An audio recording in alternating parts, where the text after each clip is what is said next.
સરકારનો કૃષિ કેન્દ્રનું જે કૃષિ વિભાગ છે એને આ આયોજન બંધ કાવતરું છે એનો ભોગ અત્યારે ખેડૂતો બની રહ્યા. તમે સમજી લો, દયાભાઈ વાત કરી, શરદ પવારે કરી, આજથી 40 વર્ષ પહેલા જયારે દેવીલાલ ચોટાલા કૃષિ મંત્રી હતા કેન્દ્રના, ત્યારે ડુંગળી કોઈ મફતના ભાવમાં ખેડૂતોની નથી લઈ જતા. ત્યારે ગુજરાતના 50 અને મહારાષ્ટ્રના બધા ખેડૂતો રજૂઆત કરવા ગયા આગેવાનો, એટલે ઓન ધ સ્પોટ ટેબલ ઉપર બેઠા બેઠા એને નિર્ણય લઈ લીધો અને આખા દેશના ખેડૂતોની એ સમયમાં ડુંગળી 14 રૂપિયાની મણ ખરીદી હતી.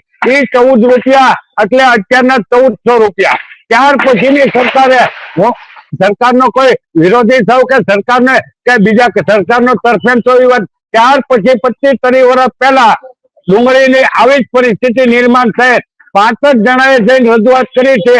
સરકારે ઓન ધ સ્પોટ ટેબલ ઉપર હતું આ નિર્ણય લીધો અને કાલથી શરૂ કરી 75 રૂપિયાની મણ. એ સમયના 75 રૂપિયા એટલે અત્યારના 1500 રૂપિયા થયા. અને આજે અમારી 50 રૂપિયાની મણ ડુંગળી વેચાય અને કૃષિ મંત્રી શિવરાજસિંહ ચૌહાણનો પેટનું પાણી ન હલતું હોય તો પછી તો અમને અઘરું તો લાગે.